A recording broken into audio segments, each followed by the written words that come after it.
Cette période, il y avait près de 107 cas dans notre sous-région, répartis dans 9 pays. Cette année, il n'y a que pratiquement autour de 31 cas qui sont seulement dans 2 pays de notre sous-région africaine. Donc il y a une diminution drastique du nombre de cas de poliovirus sauvage et ce contexte est un contexte donc qui est favorable à l'arrêt de la circulation du poliovirus sauvage dans la sous-région. C'est pourquoi cette année a été déclarée par les partenaires que sont l'OMS et l'UNICEF en rapport avec les pays comme une année urgence polio. Les objectifs qu'on s'est fixés, c'est de vacciner au moins 95% des enfants âgés de 0 à 5 ans. On a vu les équipes sillonner les quartiers et zones dans les villages et dans les villes, les gares routières. Donc nous estimons qu'au égard à tout cela, on pense que on est en tout cas en mesure de dire que les objectifs quand même seront atteints. Mais néanmoins, on ne baisse pas la garde, il faudra continuer parce qu'encore une fois, l'objectif c'est qu'aucun enfant ne soit raté. Santé toujours avec cette journée de soins gratuits, une action du mouvement Al-Falah. L'événement s'est tenu sur l'avenue Maliksi. La Fondation Wami et l'hôpital Solidarité Islamique ont participé à sa réussite. Aïssatou Traoré. Une journée comme celle-là regroupe femmes, enfants jeunes et adultes en face des blouses blanches prêtes à prendre soin d'eux. Nous avons des patients qui nous viennent du Mali, de la Guinée-Bissau, de la Guinée-Conakry et même du Gabon. Notre créneau, c'est la santé pour tous au moindre coût. Pour atteindre une couverture médicale complète, chaque acteur de la santé doit déjà dans sa zone s'impliquer énergiquement. Cette journée entre dans une dynamique du mouvement Al-Falah qui est la santé de proximité, aller vers les populations, leur prodiguer des soins de qualité. Aujourd'hui, on a eu des consultations de médecine générale, de pédiatrie. Des soins et médicaments offerts aux patients, une journée rendue utile, une activité de proximité comme la journée de consultation gratuite donne toujours des résultats insoupçonnés. Mieux, elle incite à la prévention. Aïssatou Traoré, c'est ce qu'on appelle solidarité. L'ambassade des États-Unis apporte sa solidarité au Dara Seydi Djamil. Il s'agit d'un important lot de matériel de bureau qui permet de projeter l'Institut dans l'ère du numérique. C'est dans le cadre de la modernisation de son fonctionnement. C'est ce que nous dit Aïda Fall. Pour offrir un enseignement de qualité, les Dara, à l'instar des écoles classiques, doivent s'adapter à l'ère du numérique. Cet important lot de matériel informatique et d'équipements bureautiques va contribuer à leur modernisation, si chère à l'ambassadeur des États-Unis. Chaleureusement accueilli, le diplomate a notamment salué les actions menées jusque-là par la Fondation. Le soutien au Dara représente une partie importante de notre amitié avec le Sénégal. Dans le cadre des discussions entre nos deux gouvernements sur les questions concernant le développement social, la solidité des institutions démocratiques et la sécurité internationale. Les efforts déployés ici pour former le caractère et bâtir les valeurs et les compétences des jeunes sont dignes de reconnaissance. Le représentant du ministère de l'Éducation nationale s'est félicité de ce partenariat qui ne fait que renforcer l'État dans sa mission régalienne en matière d'éducation. Merci d'avoir compris que l'État à lui seul ne peut pas tout faire. Merci d'avoir compris que les dévolutions régaliennes sont souvent mieux faites que par les concessionnaires. La Fondation, par la voix de son président, a magnifié ce geste et renouvelé sa conviction quant au rôle d'une éducation de qualité dans la société. Je voudrais exprimer nos vifs remerciements et notre profonde gratitude pour ce geste de solidarité qui vient en son heure. La Fondation Seydi Djamil considère que l'éducation judicieusement conçue est la clé de tout développement avec une double fonction de reproduction et de rénovation. Au cours de la réception, les deux parties ont convenu de continuer à œuvrer pour le renforcement des acquis dans le processus de modernisation des Dara. En marge de la cérémonie, des cadeaux ont été offerts à l'ambassadeur. Ce dernier a ensuite visité les locaux de la Fondation. Nous restons dans le domaine de l'éducation avec la revue 2012 du programme décennal de l'éducation et de la formation qui se prépare. Pendant 2 jours, les partenaires sociaux et la tutelle se sont retrouvés pour discuter des orientations à apporter au système éducatif sénégalais. Mortala Diop. La revue annuelle du PDF est un moment de réflexion intense et d'échange entre tous les acteurs du système éducatif sénégalais. Les orientations majeures du système y sont discutées avec tous les partenaires de l'école. Il a été retenu, et cela depuis 2008, de mettre en place un cadre, des instruments qui permettent à ces organisations, à ces partenaires sociaux, de pouvoir disposer des moyens et des outils pouvant leur permettre d'apporter une contribution féconde dans le cadre de dialogue politique, social et technique. La rencontre a permis aux principaux acteurs d'échanger sur les documents techniques de la prochaine revue. Il faut dire que c'est une rencontre qui entre déjà dans l'agenda du ministère, parce qu'il s'agissait en gros de soumettre les différents documents qui feront l'objet de la revue du PDF et de permettre aux organisations syndicales un peu d'apprécier ces documents en vue justement de la préparation de la revue bilan. Pour le ministre de l'Éducation, ces travaux sont d'une grande utilité pour le système éducatif. La rencontre de cette année est placée sous le double signe du bilan et de la programmation. Bilan du PDF ayant atteint son terme en 2011 et planification de nouveaux programmes de développement de l'éducation et de la formation. N'est-elle pas alors un moment tout indiqué pour tirer des leçons de notre pratique durant les 10 années passées?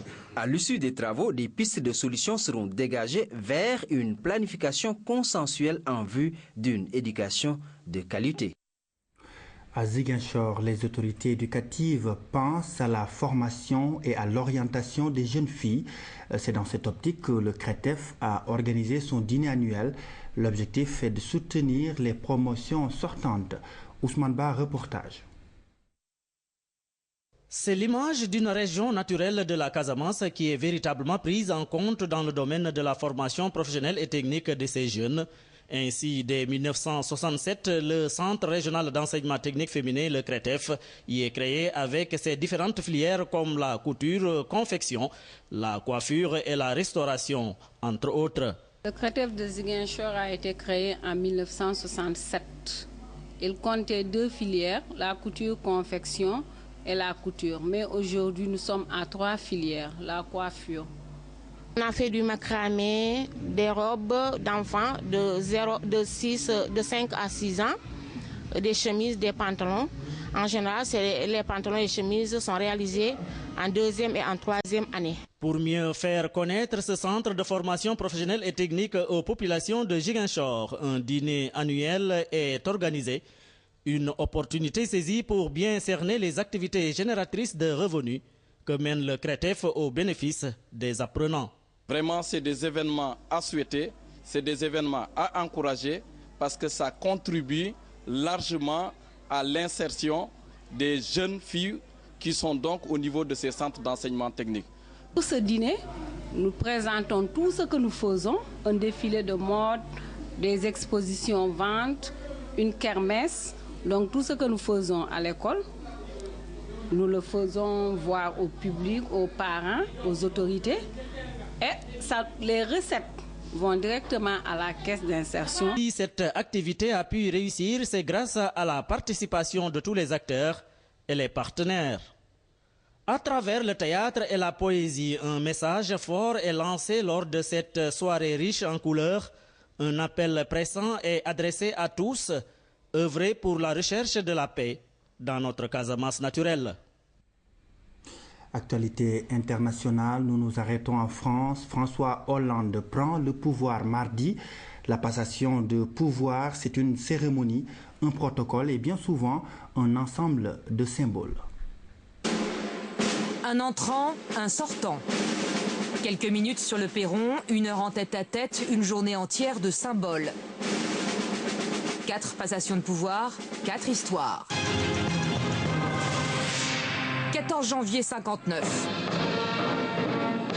Côte à côte, dans la cour de l'Élysée, le premier président de la Ve République et le dernier de la 4e, René Coty, cède la place au général de Gaulle.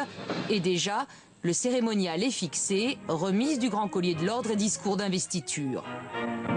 Il me faut le concours de ceux qui servent la République.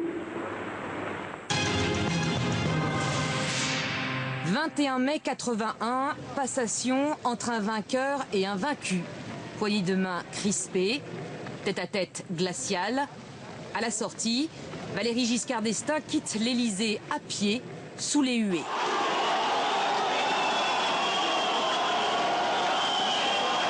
Pendant ce temps, les invités arrivent. Pierre Mauroy vient d'être nommé Premier ministre dans la matinée.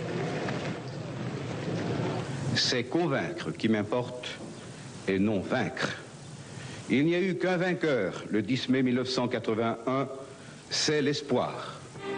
Après le discours et le déjeuner, les collaborateurs de François Mitterrand font le tour du propriétaire. L'Élysée était vide. Les coffres-forts vides, les placards vides, les bureaux vides, tout était vidé. Ça ne m'a pas choqué. C'est pas choquant, soit c'est pareil dans les ministères. Là, c'était vide. Il y avait juste les personnels. 17 mai 95, passation entre 2 ennemis presque réconciliés. François Mitterrand n'était pas candidat à sa réélection. Les 2 hommes s'attardent sur le perron. La transition se fera sans incident. Un nouveau septennat commence. Je voudrais qu'à l'issue de mon mandat, les Français constatent que le changement espéré a été réalisé. 16 mai 2007, c'est d'abord l'image d'une famille recomposée et glamour arrivée sur le tapis rouge avant Nicolas Sarkozy. Le nouveau président avait théorisé la rupture avec Jacques Chirac, mais ce jour-là, les 2 hommes ne sont plus en guerre. Le tête-à-tête est cordial et l'échange de la clé nucléaire ne se fait plus comme autrefois. Vous savez, la clé nucléaire, c'est quelque chose de très sophistiqué. C'est pas comme une clé d'appartement ou bien un code pour ouvrir une boîte aux lettres. Hein. C'est quelque chose de très sophistiqué. Ça répond à des procédures complexes qui sont maîtrisées par les militaires et cela se fait après. On retiendra la curiosité du fils Louis, le geste tendre du père et les pleurs dans la cour au départ de Jacques Chirac. Nicolas Sarkozy applaudit à l'unisson des permanents de l'Élysée lorsque la voiture quitte le palais. Jacques Chirac rentre simplement chez lui déjeuner avec sa femme. Et ça correspond très exactement à la façon dont il voyait les choses, c'est-à-dire que juste avant, il fallait exercer jusqu'au bout ses fonctions, et juste après, c'était terminé, c'était le retour complet à la vie normale. Un peu plus tard, le jour même, Nicolas Sarkozy rejoint Berlin et Angela Merkel. L'Europe ne peut attendre. C'est d'ailleurs ce que fera François Hollande mardi prochain, après la passation avec son prédécesseur. Le nouveau président français, François Hollande, va vivre la semaine politique la plus intense de sa carrière. Passation de pouvoir, nomination de Premier ministre et du gouvernement et bien sûr des rendez-vous internationaux à honorer avec notamment Angela Merkel. Tout commence mardi. La passation de pouvoir, c'est le plus facile. Plus délicate et prévue le même jour sera la nomination du Premier ministre. Un heureux élu et plusieurs déçus en perspective. La formation du gouvernement sera annoncée le lendemain. On sait déjà qu'il sera paritaire. Le défi pour François Hollande, c'est qu'il y a plus de prétendants que de postes à pourvoir. Premier conseil des ministres prévu jeudi matin. Sur le plan extérieur, les choses sérieuses commencent dès mardi. En fin de journée, François Hollande ira à Berlin pour dîner avec Angela Merkel. Le menu s'annonce indigeste. Le président veut renégocier le pacte de stabilité budgétaire. La chancelière ne veut pas que l'on touche à la dépense publique. Bref, que ce soit sur le plan intérieur comme sur celui de la politique étrangère, l'objectif de François Hollande est clair. marquer le coup au niveau international, montrer qu'il est à la hauteur face à Angela Merkel, et puis réussir cette formation de gouvernement en trouvant le bon mécano, le bon équilibre entre des personnalités nouvelles avec lesquelles il s'entendra bien, et puis aussi des personnalités qui auront une certaine stature qui pourra rassurer les Français. Autre test pour François Hollande en fin de semaine. Il ira à Camp David pour le G8, puis il filera à Chicago pour le sommet de l'OTAN. Ce sera sa première rencontre avec Barack Obama et il lui faudra expliquer aux alliés de la France son agenda pour le retrait anticipé des troupes françaises en Afghanistan. Retour chez nous avec l'UNACOIS qui renouvelle son contrat avec la compagnie aérienne Emirates. Les commerçants sont satisfaits du partenariat. La signature de la convention a eu lieu dans les locaux de l'UNACOIS. Amadou Aramtiam. On ne rompt pas un partenariat réussi. En reconduisant la convention qui lie ses membres à Emirates, l'UNACOIS renouvelle sa confiance vis-à-vis de la compagnie aérienne. L'idée d'avoir une convention à notre niveau, c'est effectivement de contribuer à l'essor économique du Sénégal. Ce n'est pas pour rien que nous avons pensé pouvoir canaliser au niveau des avantages, essayer de favoriser l'essor économique du Sénégal pour permettre aux commerçants, qu'ils soient de Thiès ou qu'ils soient de Diourbel, de pouvoir voyager avec Emirates. Aussi, les gars,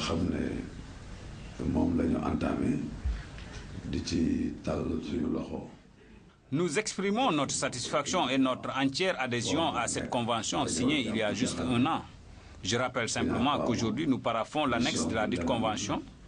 À cet effet, nous réitérons notre engagement à consolider les acquis de l'UNACOIS et lançons un appel à tous les commerçants. Ce qui est intéressant dans l'apport de l'UNACOIS, ce n'est pas le nombre de ses membres, mais la fréquence des voyages. Rien que pour la première année, 4600 billets ont été achetés par les commerçants. Le commerce étant une question d'économie d'échelle, les avantages octroyés par la compagnie sont d'un grand profit pour les importateurs.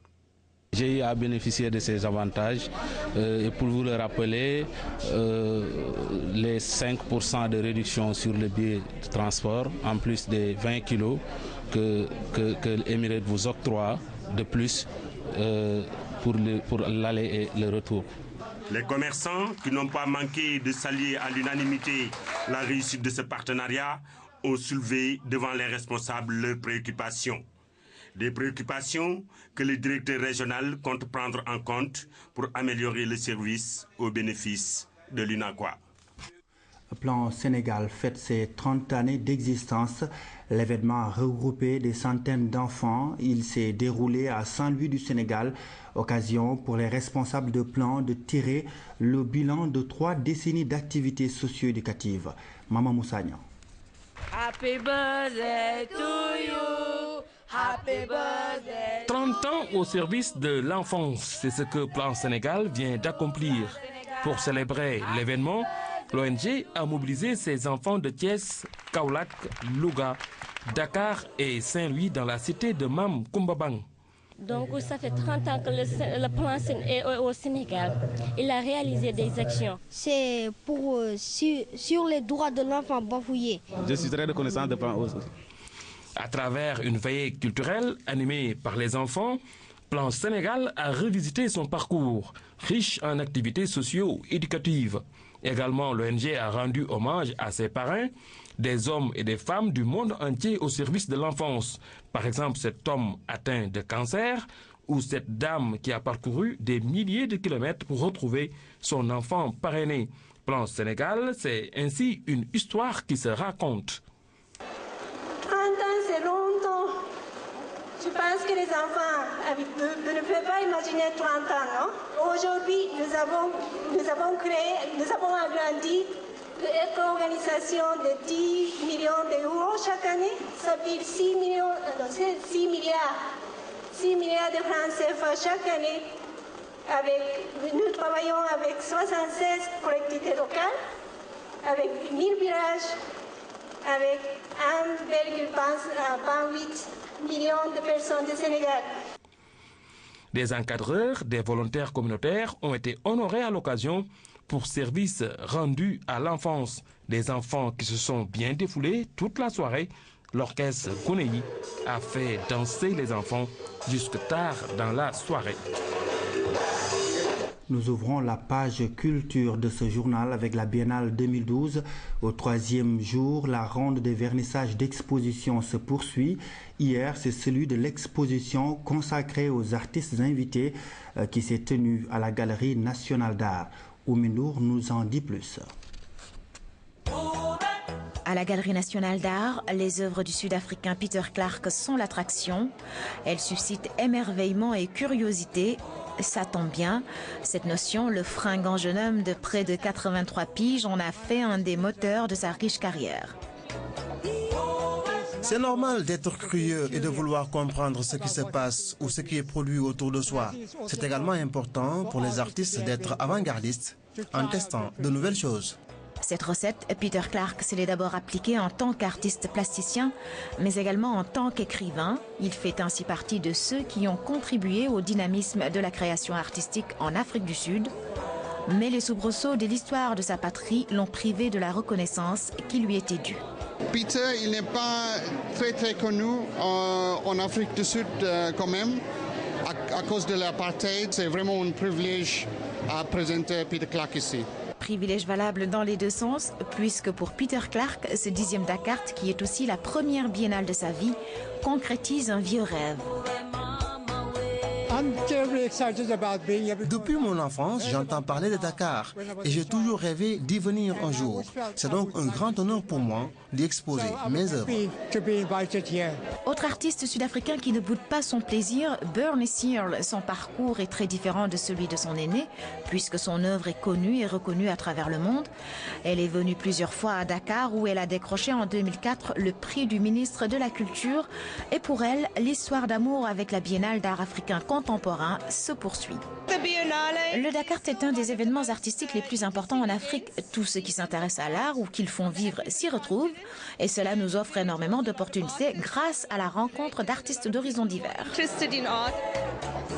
Le travail de la Sud-Africaine est basé sur la mémoire à travers la photo et la vidéo. Elle aurait certainement eu des atomes crochus avec le 3e invité de cette biennale, le Camerounais Godilei. Celui-ci est malheureusement décédé en 2011 à 46 ans. À travers cette exposition, le Dakar célèbre l'œuvre de celui qui était considéré comme une valeur sûre de la création contemporaine expérimentale sur le continent. Lui et moi, nous parlions de faire un projet ensemble. Nous n'avons jamais pu le faire et pour moi, la Biennale de Dakar était une bonne occasion de lui rendre hommage. Plus qu'un simple moment d'exposition d'œuvres, le Dakar 2012 se veut un véritable pont entre la vieille garde et la jeune génération de créateurs africains grâce à un travail de perpétuation de la mémoire. Défilé de mode à la gare ferroviaire de Dakar, Maguette Gueye, Baye Souley et Mariam Diédhiou, de jeunes créateurs ont démontré leur savoir-faire. Des tenues de ville à la haute couture, il y en avait pour tous les goûts. C'est ce que nous dit Fatou Diouf dans ce reportage.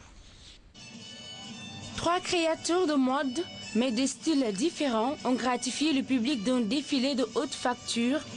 Première à séduire l'assistance, Maguette Gueye avec sa collection La couleur des armées pour la paix. Il fallait l'oser, elle l'a fait avec des nuances du treillis militaire agrémenté d'accessoires à la mode. La pensionnaire de l'École nationale des arts donne ainsi un côté glamour aux uniformes de l'armée.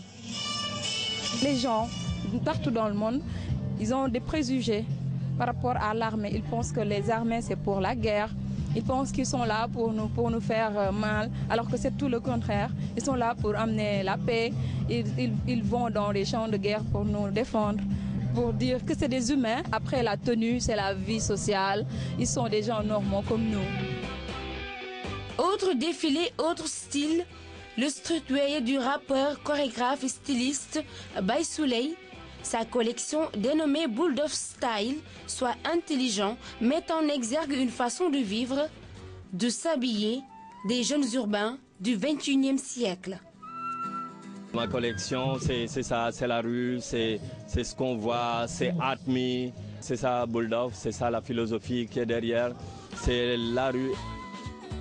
Autre styliste à être inspirée par la rue, Maria Medjidiou. La jeune dame a présenté des tenues de ville, de soirée et de haute couture, confectionnées grâce à des morceaux de tissu récupérés. Je me suis fait connaître sur la récupération et sur la base des tissus en folie. Voilà pourquoi j'ai fait cette collection avec toute l'inspiration qu'on a eue. Le Dakar, un espace d'expression et de visibilité pour les artistes d'Afrique et de la diaspora. Ces jeunes créateurs de mode ne diront pas le contraire, puisque pour certains, c'est le premier défilé public. C'est sur ces belles images que se termine ce grand journal. Vous avez rendez-vous avec Ibrahim Mboub aux environs de 23h pour le journal de la soirée. Merci de votre fidélité à la chaîne Leader. Merci de vous intéresser à ce que nous faisons. Bonsoir.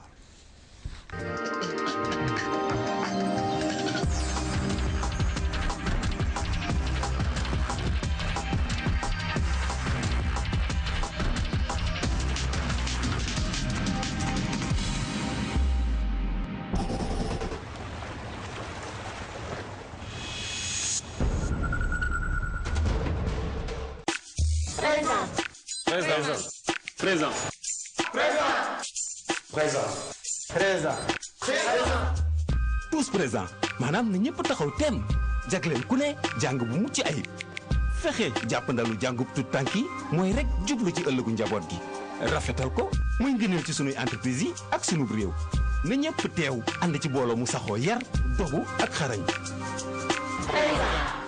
daal di jokkoo ak www.tousprésents.com wala ngeen woote ci 33 869 08 07.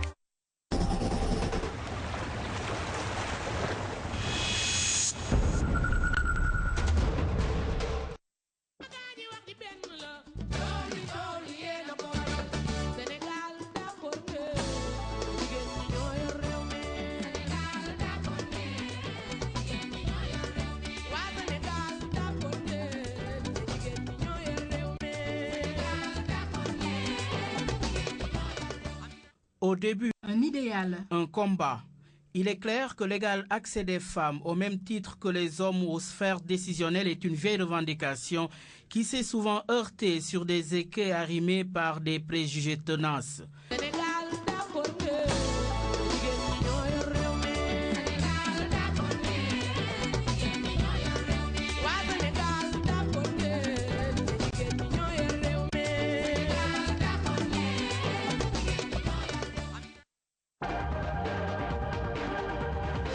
Le tiercé Quinté Plus, Quinté Plus, prix de l'île de la Cité, benn course de plat bu fukki fas ak juróom-benn rang ci 1600 mètres la Longchamp dawal tey arrivé bi nii la tëddee 7 14 As 2 10 rapport yi tamit fayagum na ordre de tiercé 54 000 francs désordre de tiercé 10 500 francs ordre de quarté 608 000 francs désordre de quarté 15 000 francs bonus 3 500 francs ordre quinté kenn na jàppul quinté bi ci ordre le nas bendel leen ci benn cagnotte bu toll si 13 639 000 francs fas yéene leen ko tegal ci quinté ëllëg bi désordre quinté 56 500 francs bonus 4 500 francs couplet gagnant 13 000 francs couplet placé A 2 000 francs couplet placé B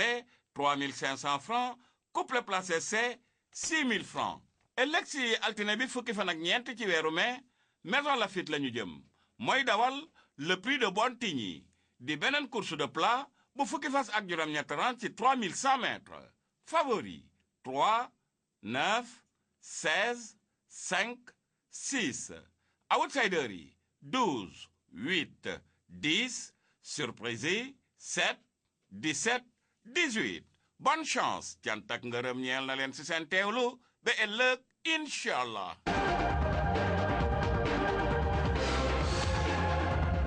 jaaraama Lonase.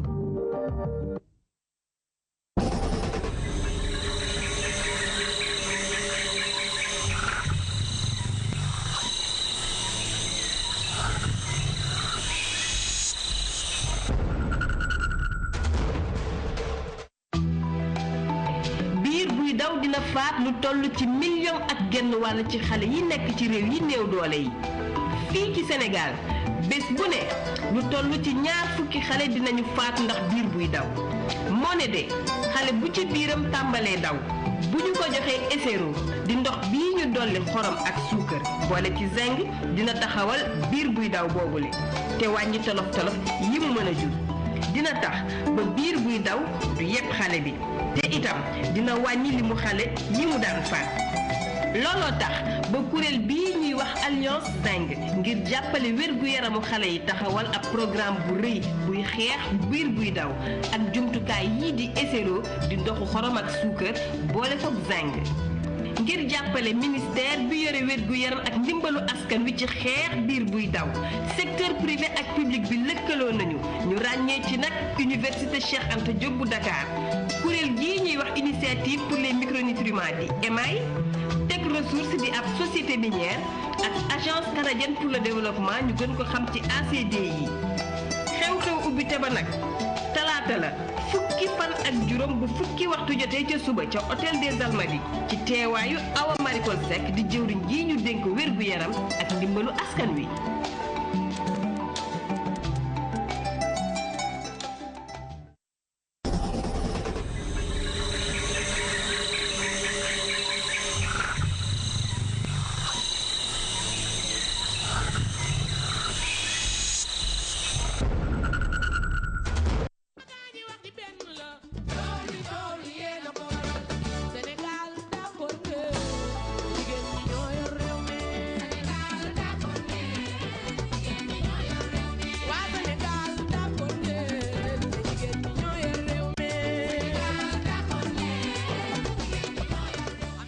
Au début, un idéal, un combat. Il est clair que l'égal accès des femmes, au même titre que les hommes aux sphères décisionnelles, est une vieille revendication qui s'est souvent heurtée sur des écueils arrimés par des préjugés tenaces.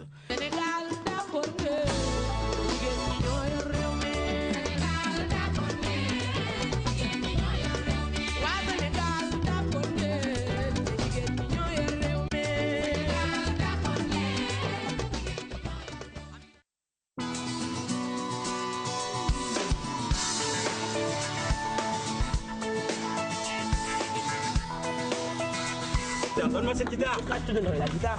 Pourquoi? Parce que t'as rien foutu à l'école. Voilà pourquoi. Mais les résultats ne sont pas ressortis.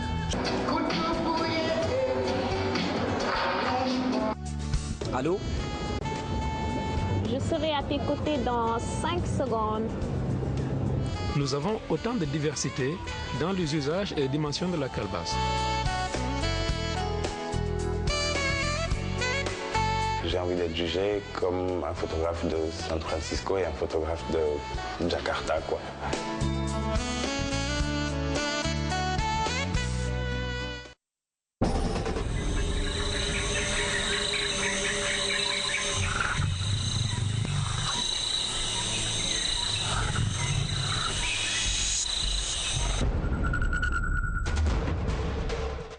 Serigne Modou Niang, le promoteur numéro 1 de l'arène, ànd ak la chaîne leader, la RTS1, mi ngi jëm ci 23e journée le samedi 26 mai 2012 te stade Amadou Barry bu Guédiawaye.